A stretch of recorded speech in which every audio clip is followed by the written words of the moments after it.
The divorce papers hit my desk at exactly 2:47 p.m. on a Tuesday, delivered by a courier who looked more sympathetic than I deserved. My hands trembled as I read the header. Petition for dissolution of marriage, Eli Vane versus Odessa Vane. How did my brilliant plan to make my husband desperate for me end with him walking away forever? 6 months earlier, I thought I was so clever. I thought I understood the game of marriage better than anyone. Before we dive deeper into the story, I have one small request. Please subscribe, drop a like, comment, and hit that hype button to boost this channel so more people can discover these incredible stories. I stood in our bedroom mirror, adjusting the deep red dress I'd bought specifically for this moment. The fabric hugged every curve, the neckline was perfectly calculated, revealing enough to demand attention without crossing into inappropriate territory. Tonight would be different. Tonight, Eli would finally notice me, the way he used to when we were dating. "Daddy, I can't figure out this math problem," Nina's voice echoed from downstairs, followed by the sound of chair legs scraping against our hardwood floor. I descended the stairs slowly, deliberately, timing my entrance for maximum impact. Eli sat hunched over his laptop at the kitchen table, his civil engineering project spread across every available surface. Blueprints covered half the dining room, and his coffee mug sat precariously close to what looked like important calculations. "Hey," I said, striking a casual pose against the doorframe. "How do I look?" Eli glanced up for maybe 2 seconds. "Fine. Nina, try breaking this problem into smaller parts. What's 7 times 8? "Fine. I'd spent 40 minutes on my hair alone, another 30 on makeup, and nearly $200 on this dress. Fine was what you said about the weather or cafeteria food." "Just fine," I pressed, walking closer. The dress swished perfectly, catching the kitchen light. "I thought we could go out tonight. Maybe that new Italian place downtown." "Can't tonight, Des. This bridge proposal is due tomorrow morning, and Nina needs help with her homework." He didn't even look up this time. 7 times 8, sweetheart." 56, Nina mumbled, erasing something aggressively in her workbook. I felt heat rising in my chest. When was the last time Eli had truly looked at me? Really looked, the way men at work did when I walked past their desks. Just yesterday, Samir from IT had complimented my new haircut, noticed my earrings, asked about my weekend plans with genuine interest. "You know what's funny?" I said, my voice taking on that dangerous edge Eli should have recognized by now. "I get more compliments from strangers at the grocery store than I do from my own husband." That got his attention. Eli's fingers paused over his keyboard, and he finally turned to face me. But instead of the appreciation I was hoping for, I saw exhaustion in his eyes. Deep, bone-tired exhaustion. "Odessa, please. Not tonight. I've got 3 hours of work left, and Nina has a test tomorrow." "Not tonight," I repeated, my voice rising. "When is it ever the right night for you? When do I get to matter in this house?" Nina's pencil stopped moving.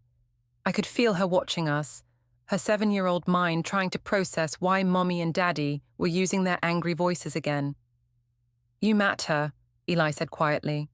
"You know you matter, but I have responsibilities.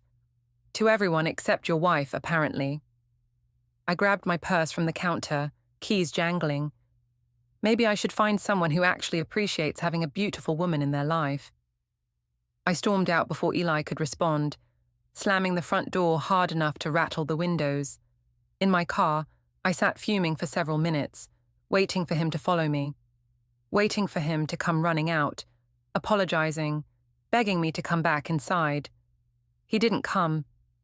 Through the kitchen window, I could see him helping Nina with her homework, his patient voice explaining long division while she nodded seriously. The image should have warmed my heart.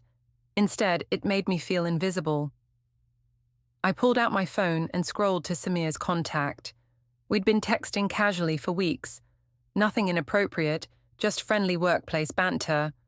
But tonight, I needed someone to remind me I was worth noticing. "Hey stranger," I typed. "Hope you're having a better evening than I am." His response came within minutes. "Rough night? Want to talk about it?" For 20 minutes we texted back and forth. He asked about my day, complimented a photo I'd posted on social media, made me laugh with stories about his disastrous attempts at cooking dinner. By the time I went back inside, I felt human again.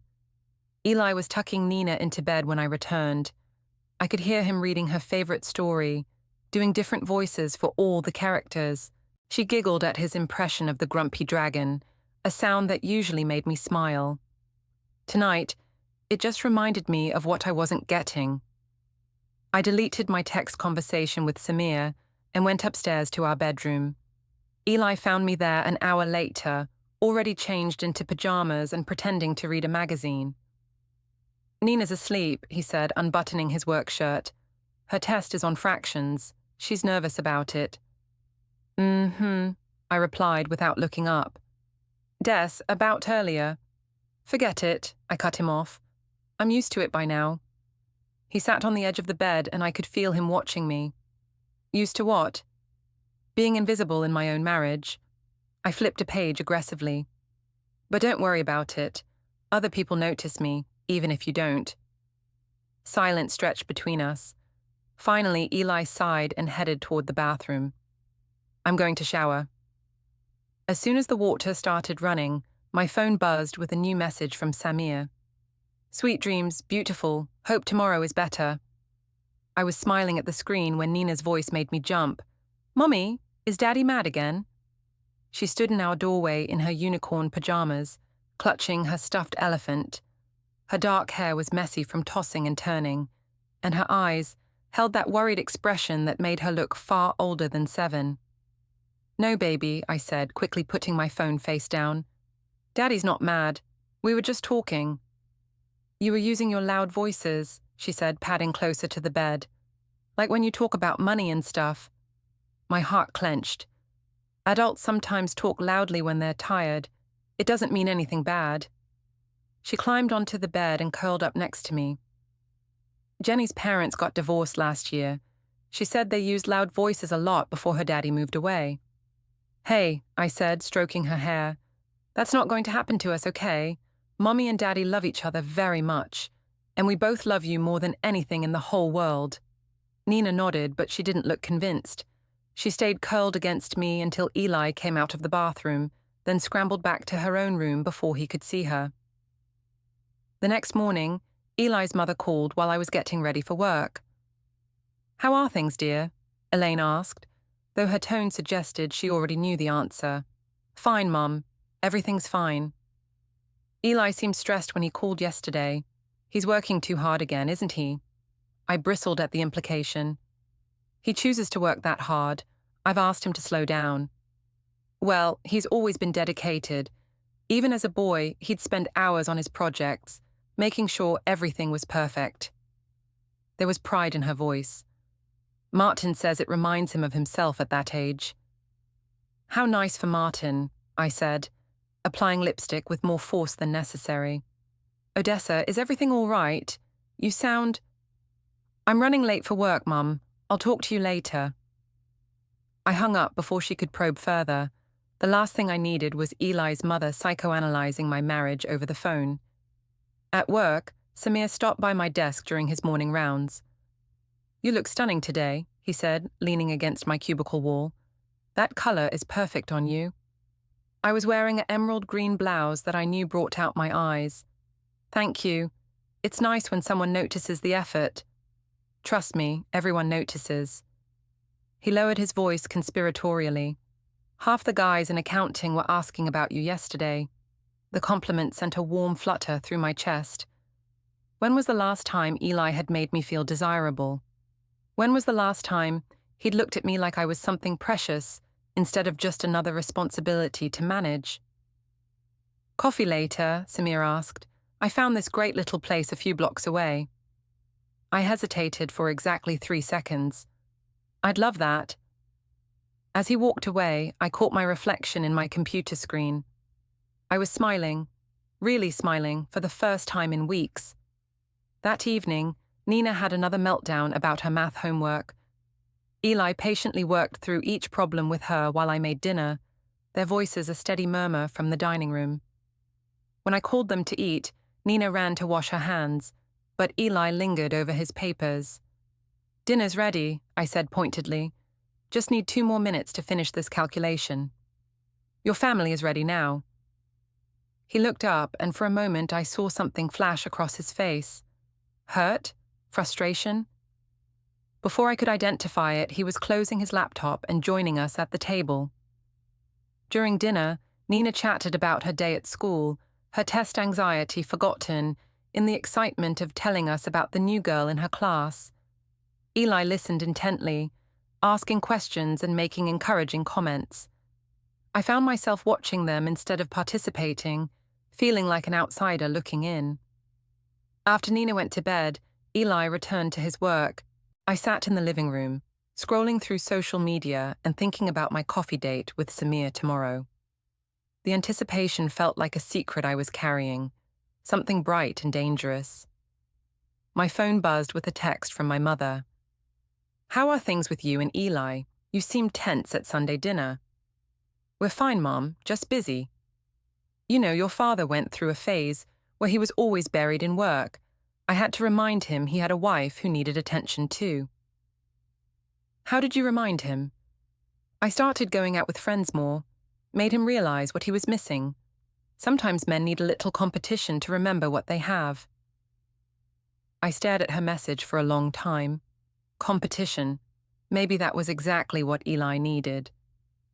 The cafe was perfect, intimate but public, close enough to the office that I could claim I was running errands, far enough away that we were unlikely to run into anyone from work. I'd chosen a table by the window, where the afternoon light would catch my hair just right. Samir arrived 5 minutes after me, scanning the room until his eyes found mine. He smiled, that easy, appreciative smile that made me feel like the most interesting woman in the world. "You beat me here," he said, sliding into the seat across from me. "I like a woman who's punctual." "I like a man who shows up," I replied, then immediately worried the comment sounded bitter. "Sorry, that came out wrong." "Trouble at home?" His voice was gentle, concerned. When was the last time Eli had asked about my feelings with that kind of genuine interest? "Not trouble exactly, just, you know how it is. Marriage gets comfortable, sometimes too comfortable." The waitress appeared, and Samir ordered coffee, while I asked for a latte with an extra shot. I needed the caffeine and the excuse to stay longer. "Comfortable can be good," Samir said once we were alone again, "but it can also be boring." "Exactly." I leaned forward, grateful to finally have someone who understood. Like, I spent an hour getting ready last night, wore this gorgeous new dress, and my husband barely looked up from his laptop. "His loss," Samir said, his eyes meeting mine with an intensity that made my pulse quicken. "If you were my wife, I'd notice everything. The way you do your hair, the perfume you choose, the way you light up when you talk about something you're passionate about." Heat crept up my neck. "What makes you think I light up?" "You're doing it right now," he said softly. My phone buzzed against the table. Eli's name flashed on the screen. "Sorry, 1 second," I said, swiping to answer. "Hello?" "Hey, I'm stuck in a meeting that's running long. Can you pick up Nina from school? I know you usually work until 5, but I'm actually working overtime today." I lied smoothly, watching Samir sip his coffee. "Really important project. Can you figure something out?"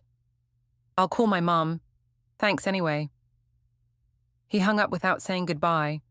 I stared at the phone for a moment, feeling a familiar sting of dismissal. "Everything okay?" Samir asked. "Perfect," I said, putting the phone face down on the table. "Where were we?" For the next hour, we talked about everything and nothing. He told me about his weekend hiking trip, asked about my college years, complimented my insights on the new software system at work. He listened when I spoke, asked follow-up questions, made me feel clever and interesting and seen. When he excused himself to use the restroom, I quickly snapped a photo of my latte and the cafe's charming interior. I posted it to Instagram, with the caption, "Sometimes you need to treat yourself to something beautiful." Vague enough to be innocent, specific enough to make Eli wonder where I was and who I was with. "You're glowing," Samir said when he returned. "Seriously, you look radiant." "I feel good," I admitted. "This is exactly what I needed." "We should do this more often. I mean, if you want to. I don't want to complicate things for you." The way he said it, respectful but hopeful, made my heart flutter. Here was a man who wanted to spend time with me, who thought I was worth pursuing, who made me feel like a prize instead of a burden. "I'd like that," I said. "I'd like that a lot." When we finally left the cafe, Samir walked me to my car. He stood close enough that I could smell his cologne, could see the flecks of gold in his brown eyes. "Thank you for this," I said. "I haven't felt this relaxed in months." "Thank you for saying yes," he replied. "I've been wanting to ask you out for weeks." "Out." He'd said, "Ask you out." The word sent a thrill through me that I hadn't felt since high school. As I drove back to the office, I felt lighter than I had in years. My phone rang through the car speakers, Eli again. "Hey," I answered. "Mom picked up Nina. She's going to keep her for dinner and help with homework." "That's nice of her. How's the overtime going?" "Good. Productive. I should be home by 7. "Okay. I'll probably work late too, so don't worry about dinner for me." After he hung up, I realized we hadn't said, "I love you." When had we stopped doing that? When had our conversations become purely logistical, reduced to schedules and childcare arrangements? I spent the rest of the afternoon at my actual desk, but my mind kept drifting back to the cafe, to the way Samir had looked at me, the way he'd made me feel beautiful and interesting and alive. I found myself checking my phone every few minutes, hoping for a text from him. At 6:30, one finally came. "Had a wonderful time today. You're even more amazing than I thought." I typed and deleted 3 different responses before settling on, "Me too. Can't wait to do it again." His reply was immediate. "How about Friday? I know another place you'd love." "It's a date," I typed, then immediately panicked. Was I ready to call it a date? Was that what this was becoming? But the panic was mixed with excitement. Someone wanted to date me. Someone thought I was worth pursuing, worth impressing, worth making time for. I got home to find Eli exactly where I'd left him that morning, hunched over his laptop at the kitchen table.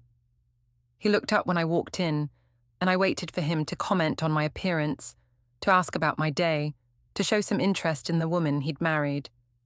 "How was work?" he asked absently, already turning back to his screen.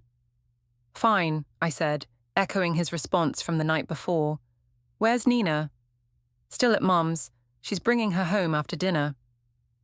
I stood there for a moment, waiting for more, waiting for him to ask about my overtime project, to notice that I seemed different, to care enough to look up from his work. He didn't. In our bedroom, I changed out of my work clothes and caught sight of myself in the mirror. My cheeks were still flushed, my eyes bright. I looked like a woman who'd spent the afternoon being appreciated, being desired. I looked like a woman having an affair. The thought should have horrified me. Instead, it sent another thrill through my system. My phone buzzed with a text from Caitlin, Eli's sister.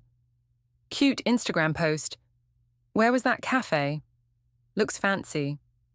I stared at the message, realizing I hadn't thought about who might see the photo. Caitlin followed me on social media, along with most of our friends and family. What had seemed like a harmless way to make Eli jealous now felt more dangerous. "Just a place near work," I replied. "Needed a coffee break." "By yourself? That's brave. I hate eating alone in public." "Sometimes alone time is exactly what you need," I typed back. But even as I sent the message, I wondered if Caitlin would mention the post to Eli. And if she did, what would he think? Would he finally pay attention? Would he finally realize that other people found me worth spending time with? Part of me hoped he would ask. Part of me wanted to see jealousy in his eyes, wanted him to fight for me the way he used to when we were dating, and other guys would hit on me at parties. The other part of me, the part that was already planning what to wear on Friday, hoped he wouldn't notice at all. When Nina came home, she was full of stories about baking cookies with Grandma Elaine and helping Grandpa Martin in his workshop. She hugged me tight, smelling like vanilla and sawdust. "Grandma says you and Daddy work too much," she announced. "She says families should eat dinner together every night." "Grandma has a lot of opinions," I said, shooting a look at Eli. "She's not wrong," he said quietly. "We used to eat together every night." "We used to do a lot of things," I replied, the words sharper than I'd intended. Nina looked between us with that worried expression again. "Are you fighting?" "No, sweetheart," Eli said, closing his laptop. "We're just tired. How about we watch a movie together? Your choice." As we settled onto the couch with Nina between us, I felt my phone buzz in my pocket. Probably Samir, I thought, and the anticipation made it hard to focus on the animated movie Nina had chosen. Halfway through the film, Nina fell asleep against Eli's shoulder. He carried her upstairs, and I finally checked my phone. 3 messages from Samir. "Thinking about you. Hope you had a good evening. Sweet dreams, beautiful." I smiled, typing back, "Thinking about you too." When Eli came back downstairs, I was already heading up to bed. "Good night," he said. "Night," I replied. We used to kiss goodnight. We used to talk about our days, make plans for the weekend, share the little moments that make up a life together. Now we were like polite roommates, sharing space but not much else. As I lay in bed waiting for sleep, I thought about Friday's lunch with Samir. I thought about the way he looked at me, the way he made me feel. I thought about what it would be like to be with someone who noticed me, who prioritized me, who made me feel like the most important person in the room. I fell asleep, planning what to wear, and for the first time in months, I went to bed happy.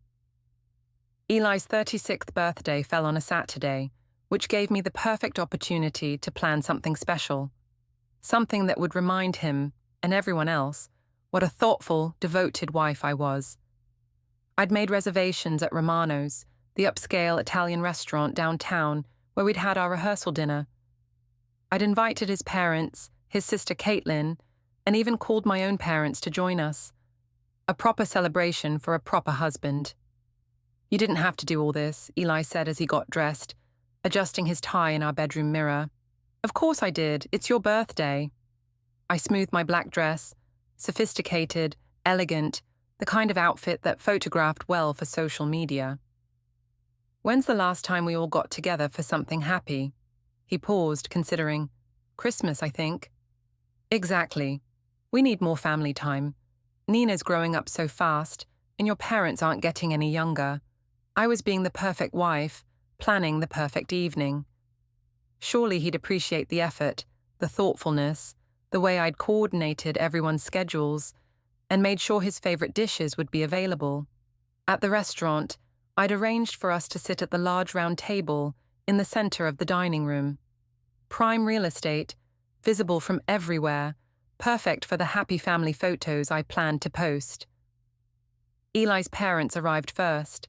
Elaine looked elegant in navy blue, and Martin wore the same suit he'd worn to our wedding. They hugged their son warmly, presenting him with a wrapped gift that I knew would be something practical and thoughtful. They always gave the best presents. 36, Elaine said, shaking her head. "I remember when you turned 16. You were so proud of that driver's license." "And so terrified of parallel parking," Martin added with a chuckle. Caitlin arrived next, breezing in with her usual energy. At 30, she had Eli's dark hair, but their mother's expressive eyes. She worked as a marketing coordinator for a non-profit, and her passion for her job made every conversation feel like a cause worth supporting. "Happy birthday, old man," she said, hugging her brother. "Wait until you see what I got you." My parents were the last to arrive, and I could tell immediately that my mother had opinions about the restaurant choice. "This place is fancy," Rita said, looking around with barely concealed judgment. "Must be expensive." "It's Eli's birthday, Mum. He deserves something special." Of course he does, dear. I just hope he appreciates it. We ordered drinks and appetizers, and for the first few minutes, everything went according to plan. The conversation flowed easily. Nina colored on her kids' menu, and I felt like the orchestrator of a perfect family evening. Then I decided to make a toast. I'd like to say something, I announced, standing and raising my wine glass. The restaurant was busy, and I had to speak loudly to be heard over the ambient noise. To my wonderful husband on his birthday, Eli is the most patient man I know. Patient with his work, patient with our daughter, and especially patient with his wife. I paused for the expected chuckle, but the table was quiet. He's so patient, in fact, that sometimes I wonder if he's even paying attention, I continued, my voice getting louder. Like, I could probably dye my hair purple and he wouldn't notice until someone at work mentioned it.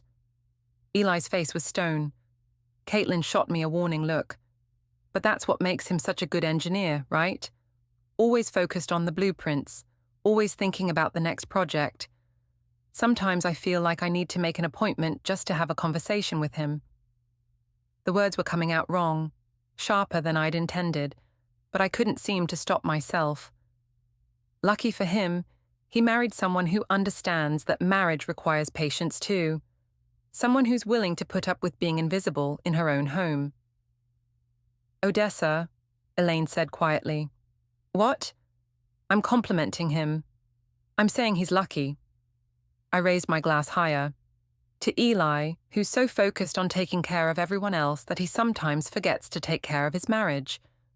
But don't worry, honey. I'm sure you'll figure it out eventually.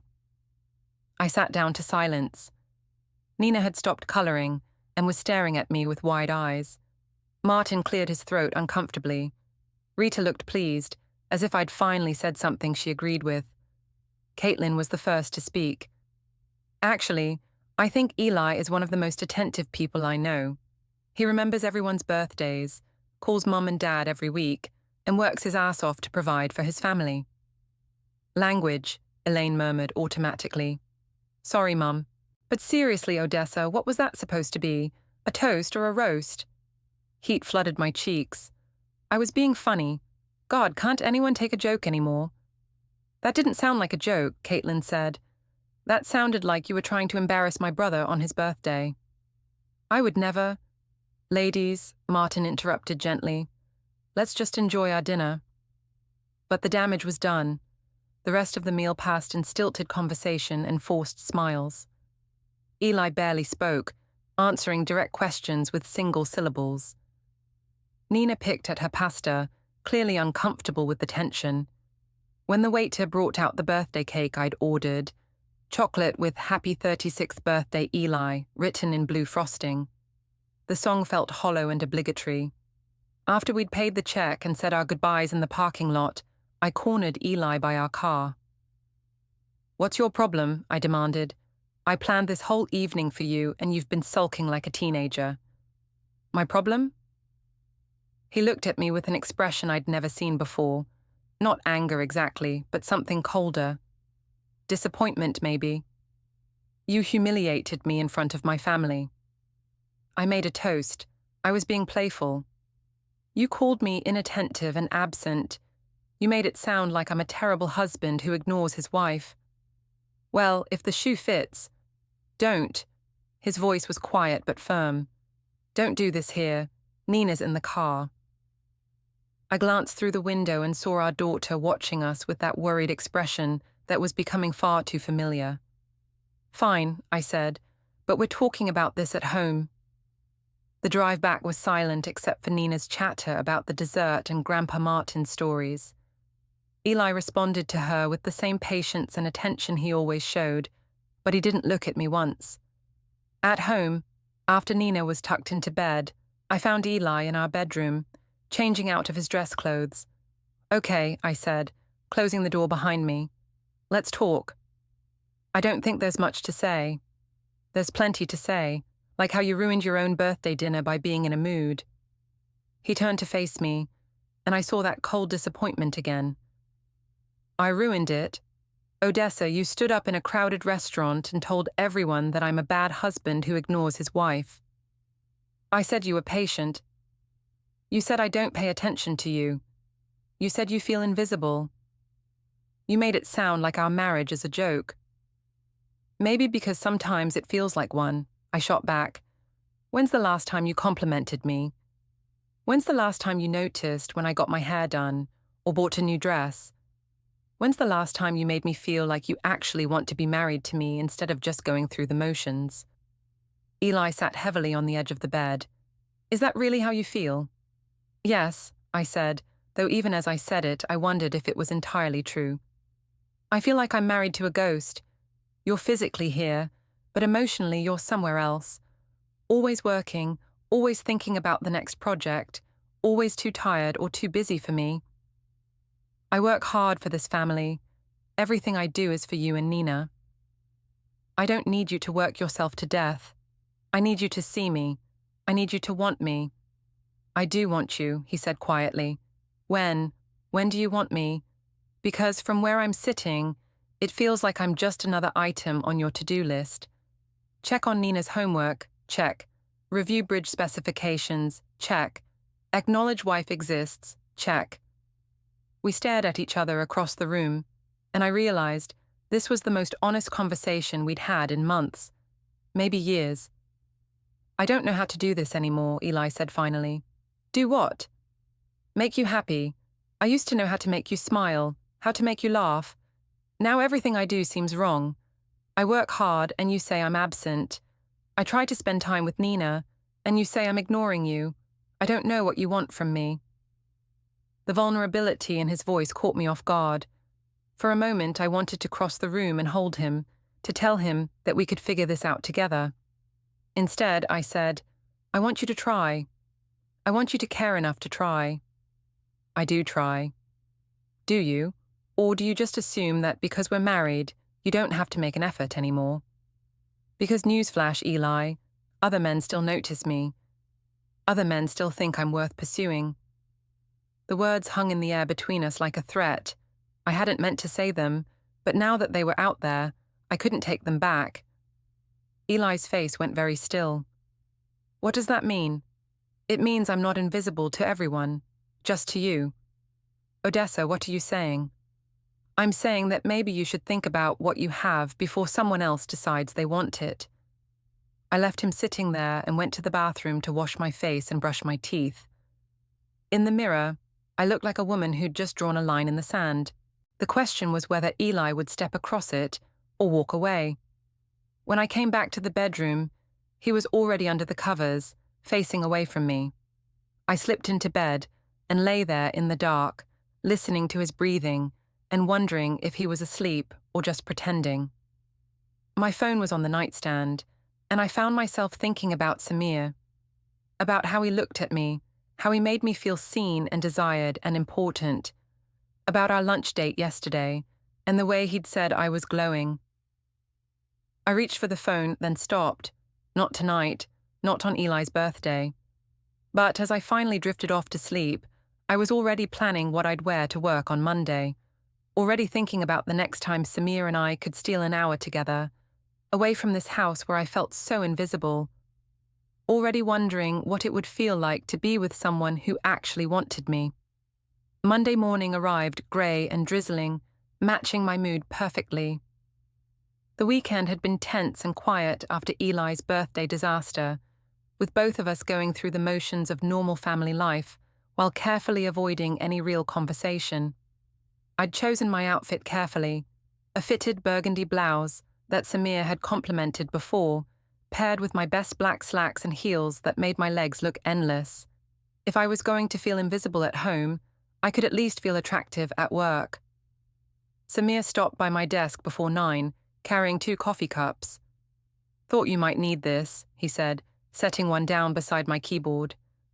You look like you had a rough weekend. Is it that obvious? I accepted the coffee gratefully, inhaling the rich aroma.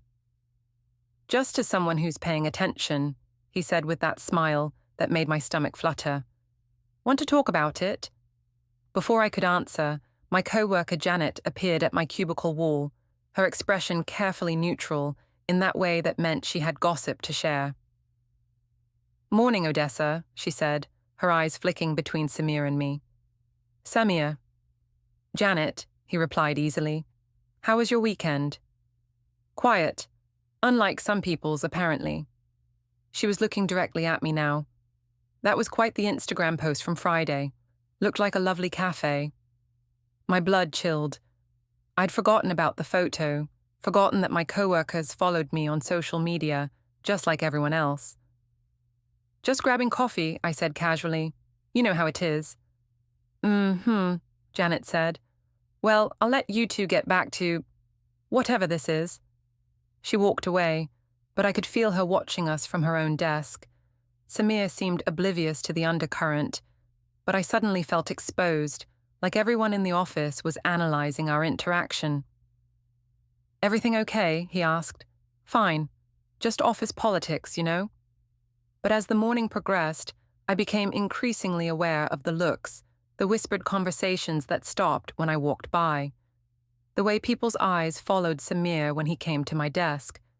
Had we been that obvious? Had I been that careless? At lunch, I was heating up leftover pasta in the break room when Janet cornered me. "So," she said, closing the microwave door and leaning against the counter. "How long has this been going on?" "How long has what been going on?" "Come on, Odessa, we're not blind. The coffee deliveries, the long looks, the way he lights up when he talks to you. Plus that cozy cafe photo on Friday, when you told Eli you were working late." My heart stopped. "How do you know what I told Eli?" "Because he called the office looking for you around 3. Said you weren't answering your cell, and he needed to arrange pickup for Nina. I told him you'd left early." The pasta suddenly tasted like cardboard. "You told him I left early?" "I assumed he knew. Married couples usually communicate about these things." Janet's voice was deceptively casual. "Unless, of course, there's a reason you wouldn't want him to know where you were. And who you were with." I stood up abruptly, my chair scraping against the floor. "I don't know what you're implying, but—" "I'm not implying anything, I'm stating facts. You lied to your husband about working late while you were having lunch with Samir. Draw your own conclusions." The break room felt suffocating. I grabbed my food and headed back to my desk, but Janet's words echoed in my head. Eli had called the office. He knew I'd lied. I spent the afternoon jumping every time my phone rang, expecting Eli to confront me about Friday. But he didn't call, didn't text, didn't mention it when I got home that evening. Tuesday was worse. The whispers followed me everywhere, and I caught people looking at me with expressions ranging from curiosity to disapproval. When Samir brought me coffee again, the break room conversation stopped entirely. "People are talking," I told him quietly. "Let them talk," he said. "We're not doing anything wrong." But were we? The coffee, the lunches, the text messages that made me smile in ways my husband hadn't in years. Where was the line between friendship and something more? And when had I crossed it? Wednesday brought the confrontation I'd been dreading. I was reviewing insurance claims when the receptionist called my extension. "Odessa, your husband is here to see you." My stomach dropped. "He's here? Now?" "At the front desk. Should I send him back?" "No, I'll come out." I walked to the reception area on shaking legs, aware that half the office was watching.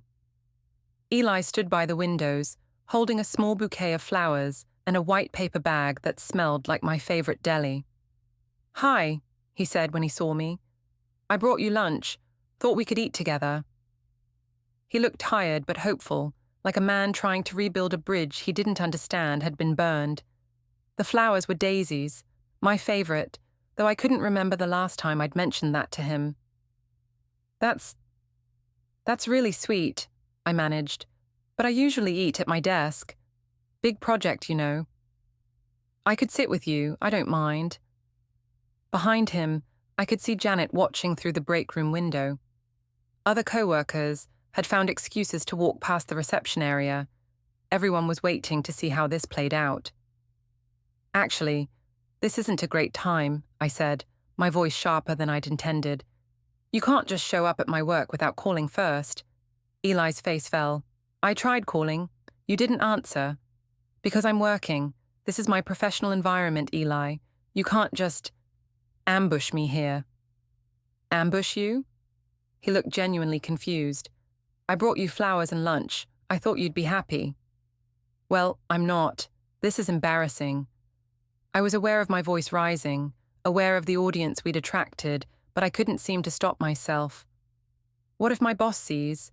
What if clients think this is unprofessional? Since when do you care what people think? Since always. God, Eli, you really don't know me at all, do you? He stood there holding the flowers and the lunch he'd brought, looking like a man who'd been slapped. Around us, the office had gone quiet, everyone pretending not to watch the drama unfolding in their lobby. I should go, he said quietly. Yes, you should. He set the flowers and bag on the reception desk. Give these to someone who might appreciate them. As he walked toward the exit, I felt a stab of regret. He'd been trying to do something nice, trying to surprise me, trying to show that he cared. And I'd humiliated him in front of my co-workers. But the regret was mixed with anger. Where was this thoughtfulness when I needed it? Where were the flowers and surprise lunches when I was begging for his attention?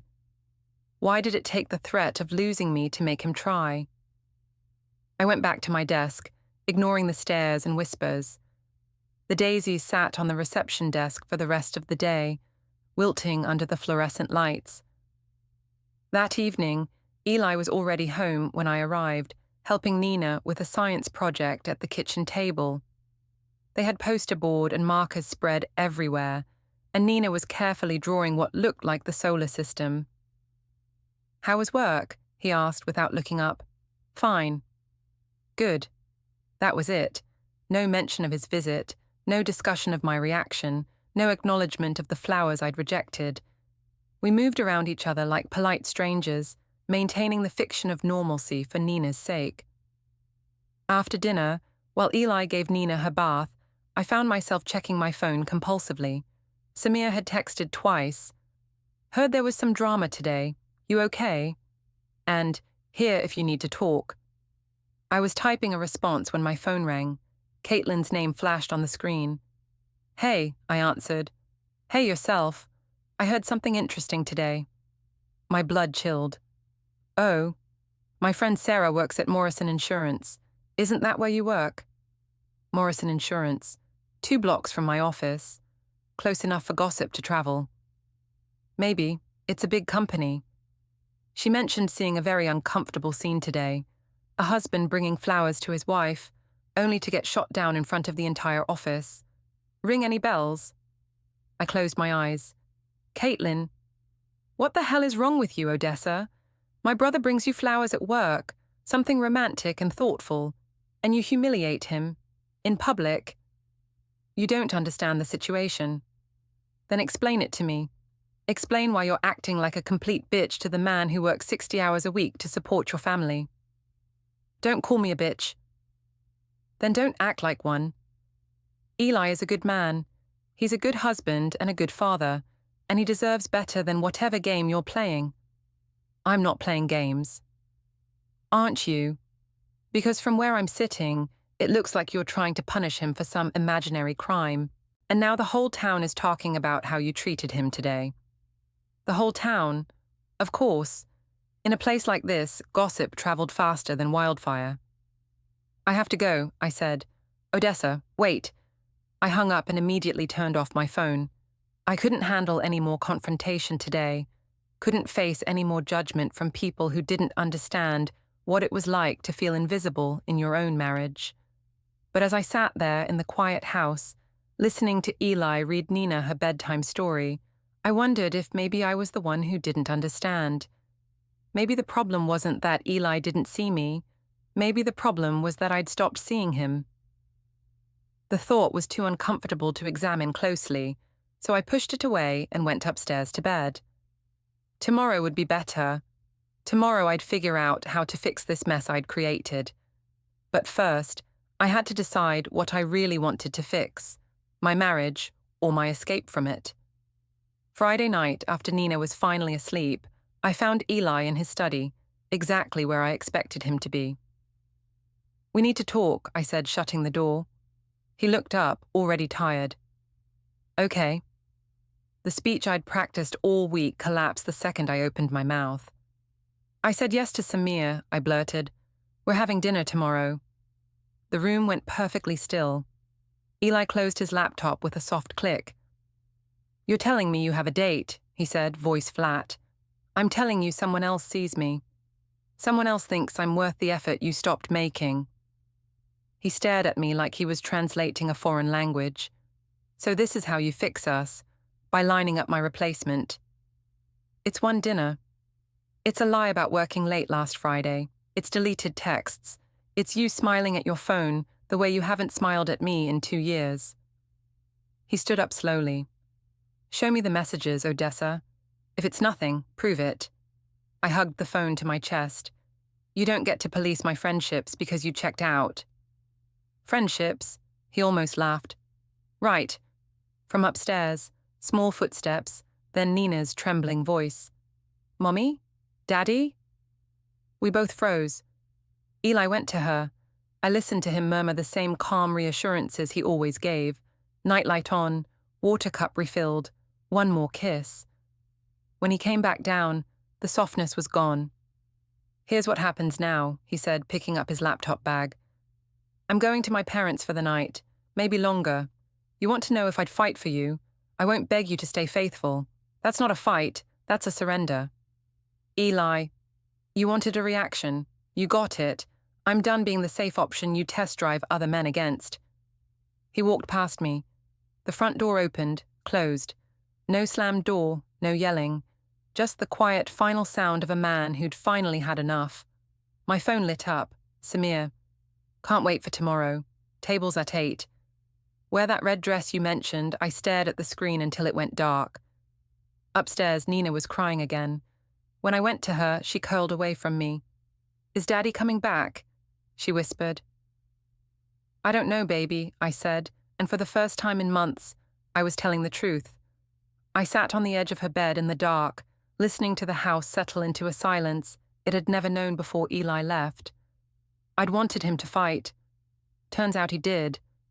He just wasn't fighting for the version of me who thought dinner with another man was a wake-up call instead of goodbye.